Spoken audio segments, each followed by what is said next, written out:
ばんは、皆さん。どうもありがとうございます。Super Kami Guru Alucard です。Yeah. So, Super Kami Guru Alucard, once again, back. Good evening, everybody. Thanks, everybody, for watching, and we will get into another episode of live Clow card readings. This will be our final episode of the year. We will return the first Tuesday of January, but until then, we'll take the rest of the month off for the Christmas holidays. And as mentioned in the description, I have a special on right now for anybody who donates to help support the new album through PayPal. If you donate $5, you get a reading once every week for a month. $10 is 2 months. $25 is 6 months. 50 is a year, and 100 gets a year, and then you also get a special shout out in one of the new songs I'm working on for Timebreaker. So go ahead, help support, helps me make more great music for everybody while I do this, and we get right into it.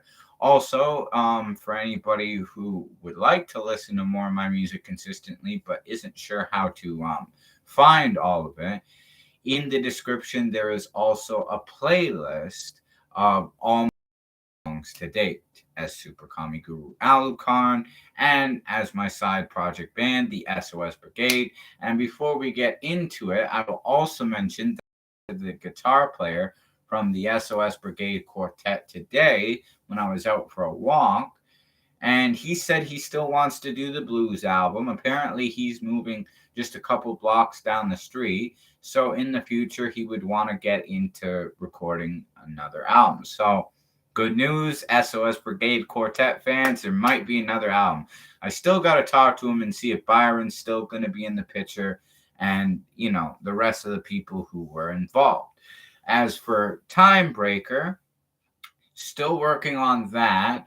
I paid off Olga Chung, a wonderful singer-songwriter from Hong Kong who worked on many songs with me, including Zhenai, True Love, in Chinese, Still Daydreaming, Life is Wonderful, S.O.S, which also featured Reiko of Lolita Dark, and Lolita Dark as a whole, because it also had her husband, who is a member of that band, rapping the final verse.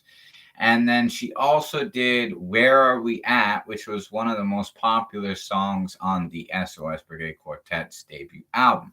Reiko Lolita Dark, who I also mentioned, will be working on a song. I plan to give her an installment of the payments for her new contribution on Timebreaker tomorrow, and hopefully it won't take long to get that rolling. And that will actually be the most expensive parts of the new album taken care of. Then I just got to basically, record 7 more tracks after that, pay the producer about $600 for the other 6 songs I'd need to pay for, and bam, we'd have ourselves the album. A Point to Prove is already completed. I gave a copy to Retrospect, who contributed a verse on the song that is titled after the album.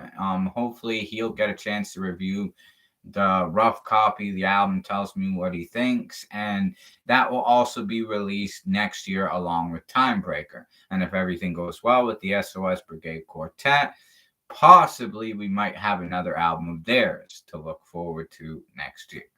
So let's get into it. And we will also, after we do my general readings, if anybody else would like a reading, as usual, just comment gender, zodiac sign, and if you would like personal readings in regards to general future, romance, or career, and I will read yours as well after we conclude the reading of Neville Goddard. So we will do my readings, Neville Goddard, anybody who comes on live for a reading, and then we will also discuss the new additions to my Hitomi Shimatani collection, as well as possible new additions that are on the way and possibly might be on their way after tomorrow.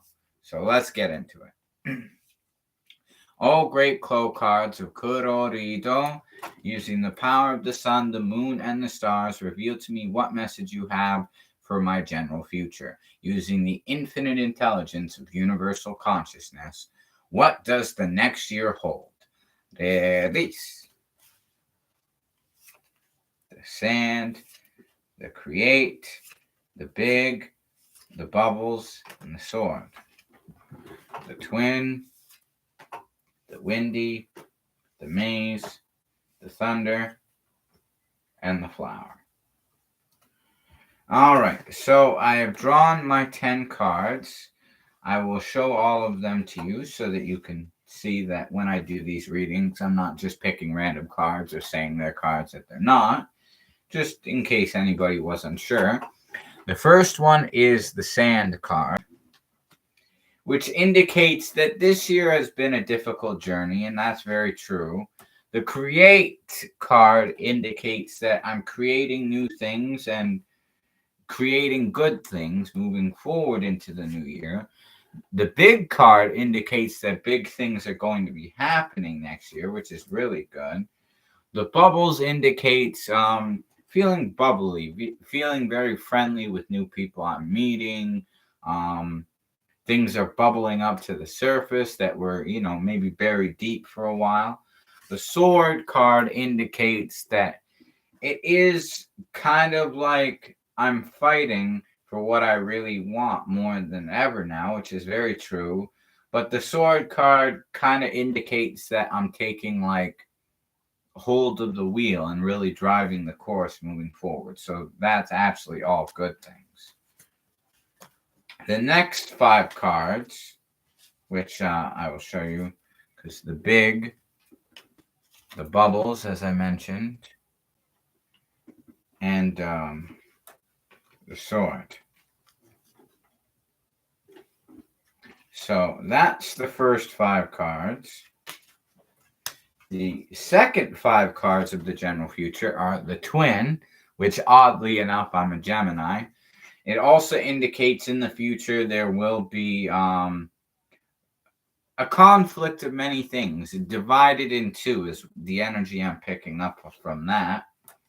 The windy indicates sort of like the winds of change are going to be coming into the new year, which is very good. The maze indicates that, well, this year I have been kind of going on this long journey, as the sand indicates, a difficult journey, but I feel like the energy from this today is telling me I'm nearing the end of the maze. I'm getting closer to what I actually want. Then we have the thunder card, which indicates I'm really charged up. I'm really inspired to really create and do good things moving forward into the new year.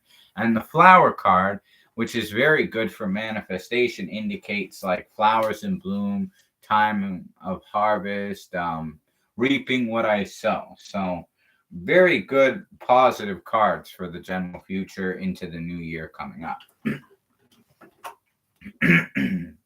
So next we will do romance, career. We will read Neville Goddard, and if anybody else would like a reading, just comment gender, zodiac sign, and general future, career, or romance, and I will do your reading before we get into the discussion at the end of the episode.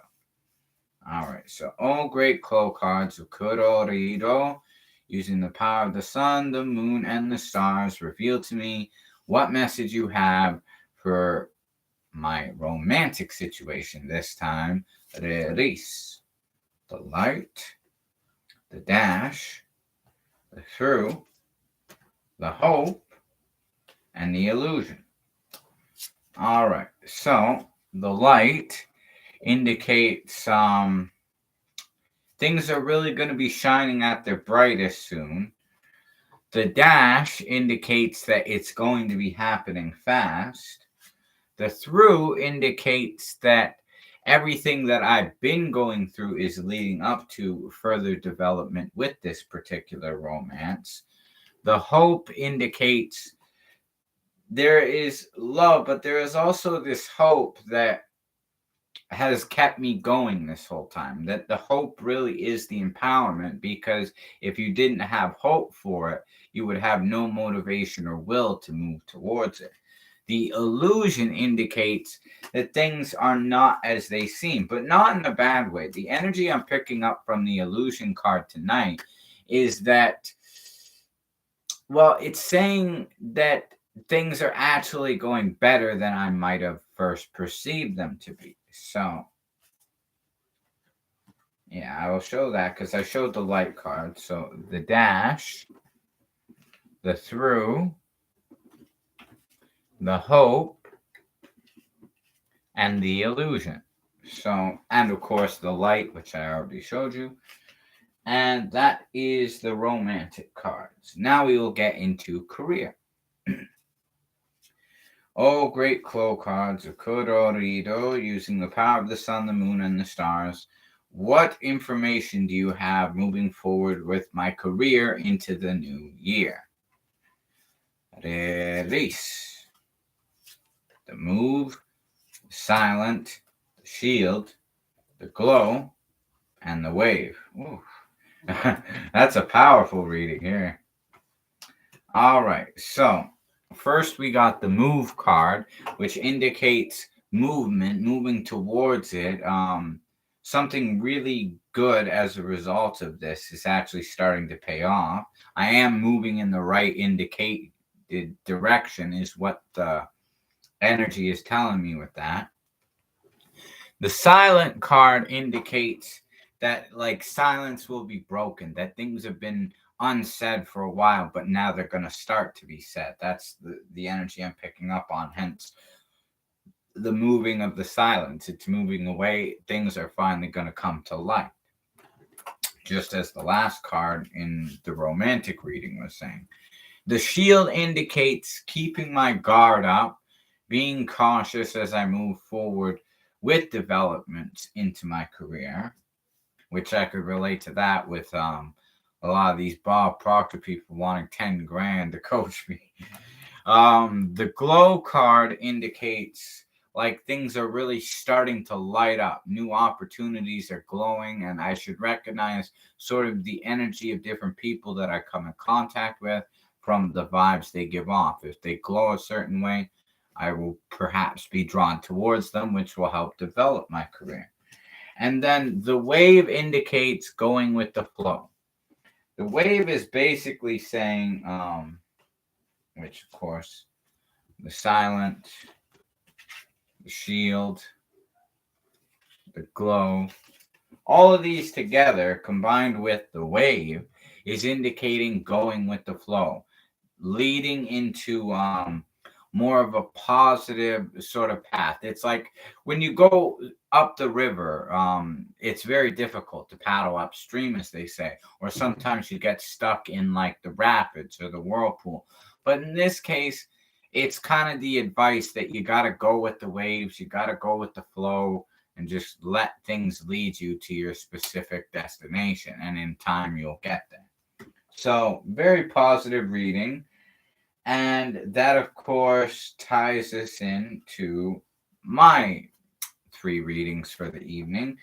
As usual, if anybody else would like a reading, don't forget you must comment all 3. That way I can give a specific destination to the cards to answer, which of course is gender, zodiac sign, and if you would like a reading regarding general future, romance, or career. Has to be specific. That way the cards can give you a direct answer. Now, we will read our Neville Goddard chapter for the evening, which is Out of This World, Chapter 3, The Power of Imagination, which doesn't seem to be too long of a chapter, so we should get through this fairly quickly. All right, so here we go. I apologize for the water running sounds. I think my mom's taking a bath upstairs. That's what it sounds like. I'm like, yeah. Maybe it's not even that loud. Maybe it only sounds loud because it's right above me, right? I don't know. Anyways, ye shall know the truth, and the truth shall make you free. John 8:32. Men claim that a true judgment must conform to the external reality to which it relates. This means that if I, while imprisoned, suggest to myself that I am free and succeed in believing that I am free, it is true that I believe in my freedom. But it does not follow that I am free, for I may be the victim of illusion. But because of my own experiences, I have come to believe in so many strange things that I see little reason to doubt the truth of things that are beyond my experience. The ancient teachers warned us not to judge from appearances because, said they, the truth need not conform to the external reality to which it relates.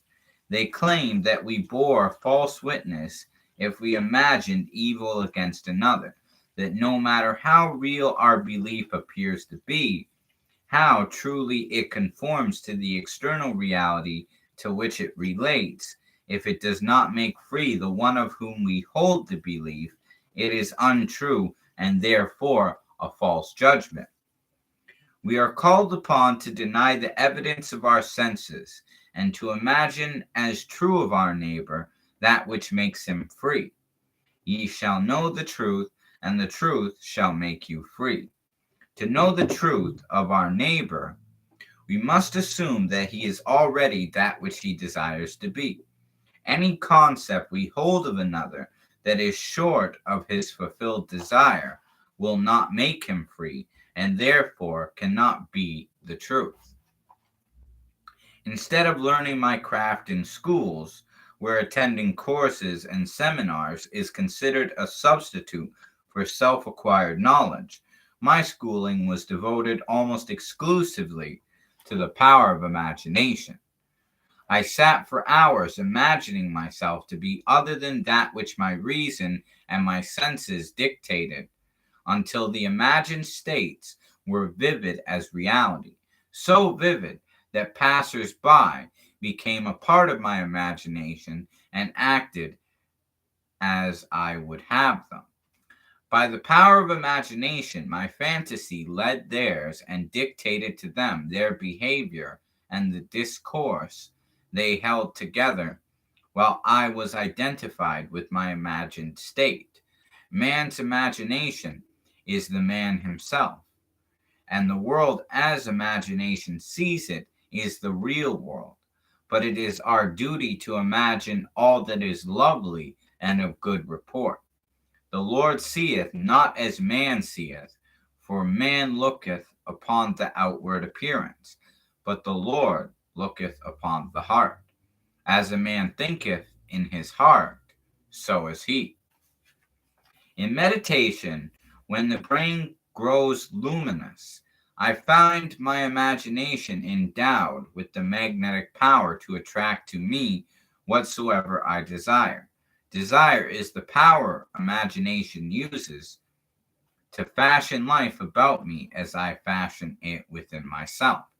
I first desire to see a certain person or scene, and then I look as though I were seeing that which I want to see, and the imagined state becomes objectively real.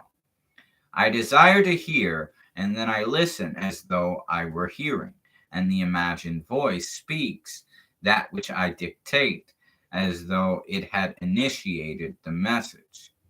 I could give you many examples to prove my arguments, to prove that these imagined states do become physical realities.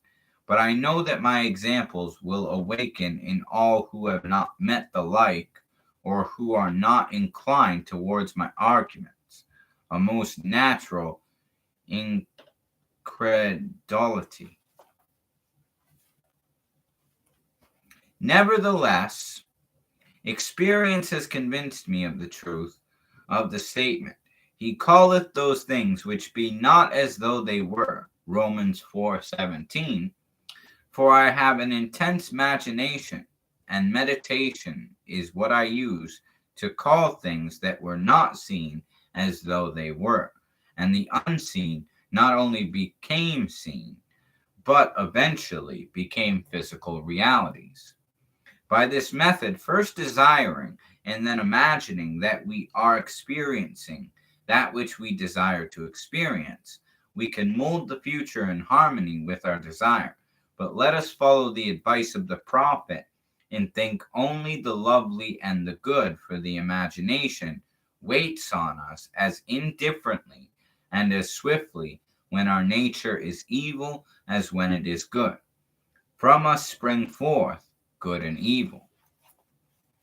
I have set before thee this day life and good, and death and evil. Desire and imagination are the enchanter's wand of fable, and they draw to themselves their own affinities. They break forth best when the mind is in a state akin to sleep. I have written with some care and detail the method I use to enter the dimensionally larger world, but I shall give one more formula for opening the door of the larger world. In a dream, in a vision of the night, when deep sleep calleth upon man, in slumberings upon the bed, then he openeth the ears of men and sealeth their instruction. In dream we are usually the servant of our vision rather than its master, but the internal fantasy of dream can be turned into external reality. In dream, as in meditation, we slip from this world into a dimensionally larger world, and I know that the forms in dreams are not flat two-dimensional images, which modern psychologists believe them to be. They are substantial realities of the dimensionally larger world, and I can lay hold of them. I have discovered that if I surprise myself dreaming, I can lay hold of any inanimate or stationary form of the dream, a chair, a table, a stairway, a tree, and command myself to wake. At the command to awake, while firmly holding onto the object of the dream, I am pulled through myself with the distinct feeling of awakening from dream. I awaken in another sphere, holding the object of my dream, to find that I am no longer the servant of my vision, but its master. For I am fully conscious and in control of the movements of my attention. It is in this fully conscious state, when we are in control of the direction of thought, that we call things that are not seen as though they were. In this state, we call things by wishing and assuming the feeling of our wish fulfilled.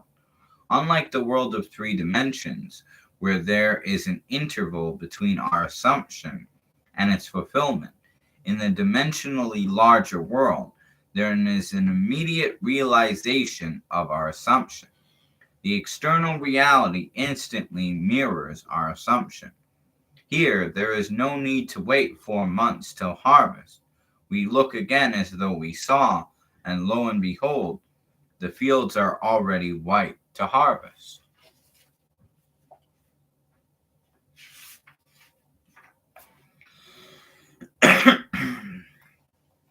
In this dimensionally larger world, ye shall not need to fight.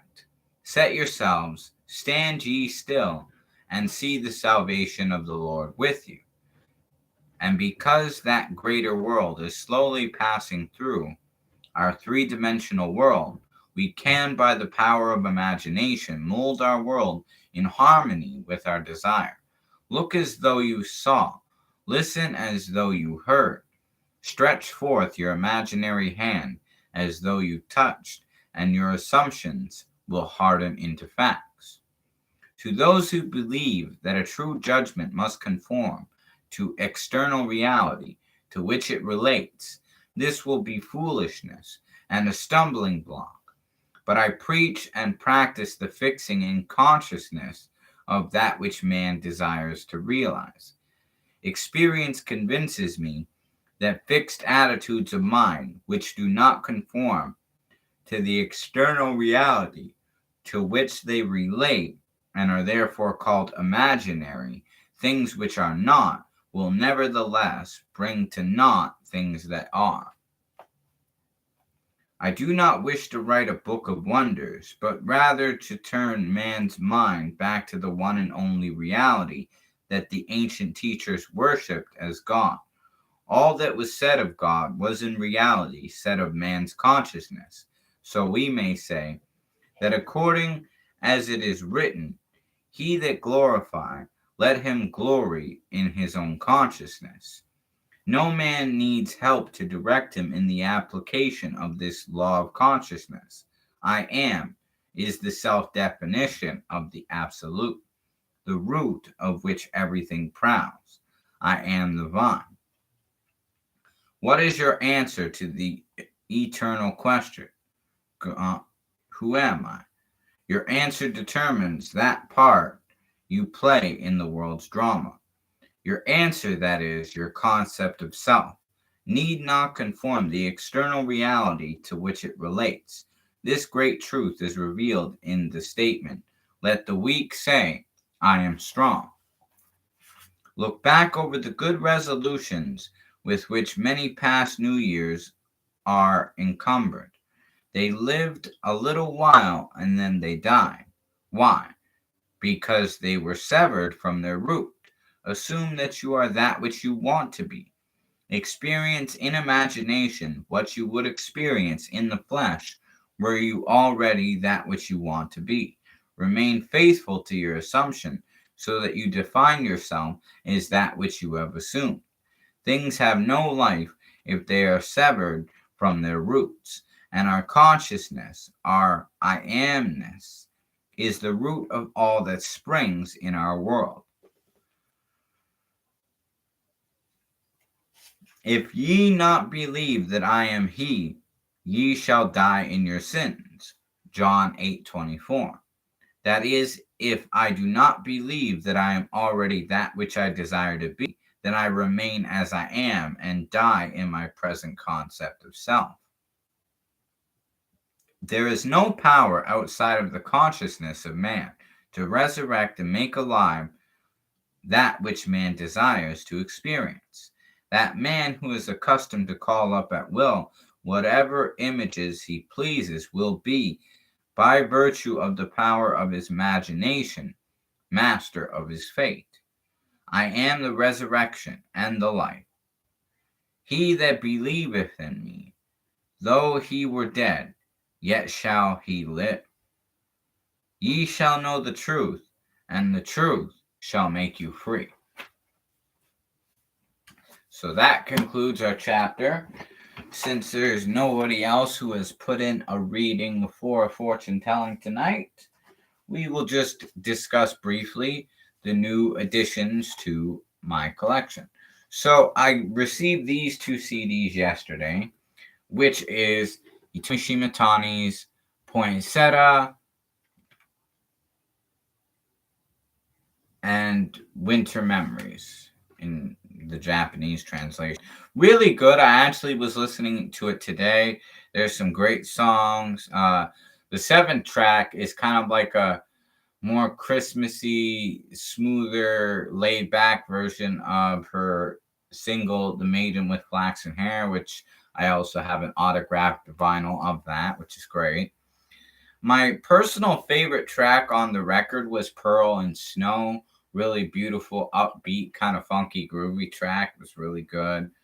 Itsuno Hinika, classic, obviously. The self-titled track was good. Every song really was good, but definitely the Pearl and Snow was probably the most memorable point of the whole EP, which was great. And of course, poinsettias are Christmas flowers, winter memories, right? So it's really nice to get that for the holidays, right? I also got Gate Sina 3, which is really great. In fact, I actually got this because I really love the song Take Me Home, which is track number 9 on here. C'est la vie was good. The versions were singles, but they did album versions for some of these songs were really great. They did like a remix of Perseus at the end. The Gate version of Itsuno Hinika was really, great too. really moving and really like stretches out like the beauty of the groove to that song. Boy, I Am a Girl was kind of funny. Harvest Moon was good. The Legend of the Red Desert, the Gate version of that sounded more like being out in the Red Desert. It was really fascinating in that sense. I loved it. And then the very first track, which this was the lead single from this record, and it ended up becoming one of Hitomi's biggest songs, was Perseus. But the very intro track starts off with an overture leading into Perseus, where they refer to it as Hitomi Airlines, hence why she's getting on a plane. And it was really cool how this album just kind of took the concept of the cover and really, as you follow along the record, it's like it seems like she's going all over the place, but it's almost like you could imagine her traveling to all these different places where that would be more fitting based on the concept of the record. It was really great album, really wonderfully put together. And I am also looking forward to Shanti, her second album, which is still currently on its way in the mail. I'm also waiting for Bardock, the father of Goku, to arrive, which will be very good. I believe that's it out of everything I'm waiting on so far. Um, let's see. Oh, and Flare. I also have Itomi's album Flare on its way. And then after I get paid, I obviously take care of my responsibilities. I pay Reiko, for working on the new song. I'm probably going to do a bit of Christmas shopping for myself and get more wonderful Japanese CDs to add to my collection. Now, I made a list and I actually was looking up what the prices would be like, how I would be able to get them today. Now, if Hitomi's, based on the fact I'm still waiting for Flare and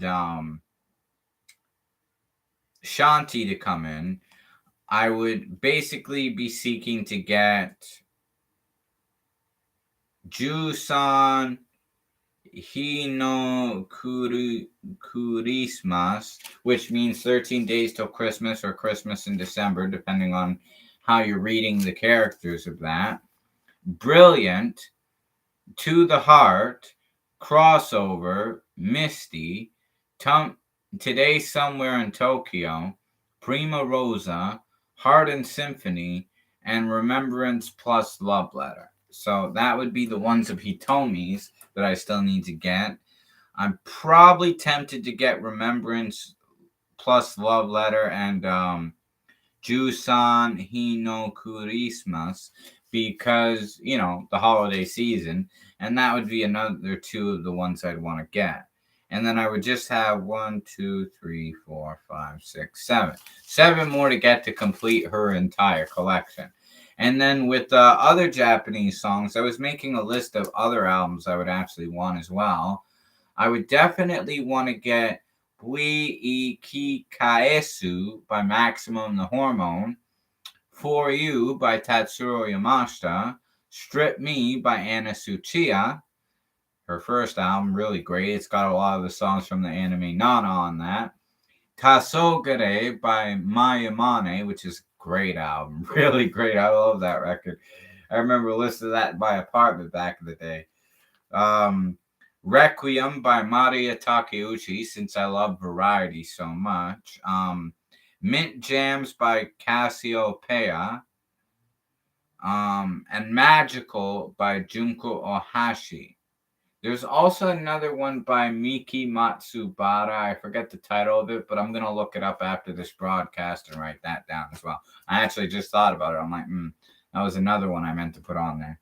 But yeah, as you could imagine, keep expanding the collection, listening to that great Japanese music, and of course, working on my own. Anyways, till next time, hope you enjoyed this broadcast and that you will be staying tuned next year for another episode when we return the first Tuesday of January. As I mentioned in the description is a playlist to all my songs if you would like to sit there and just, get a chance to actually see all the different songs because I'm up to about 230 plus at this point of songs I've actually recorded, right? So definitely check that out. And if you would like to donate, as far as getting like the prizes of bonus readings and the chance to be given a shout out in one of the new songs for Timebreaker, feel free to donate as described to PayPal in the link below in the description as well. Till next time, though, thanks everybody for watching. Domo arigato gozaimasu, minasan. Oyasumi nasai. Matane. Super Kami Guru Alucard. Peace out.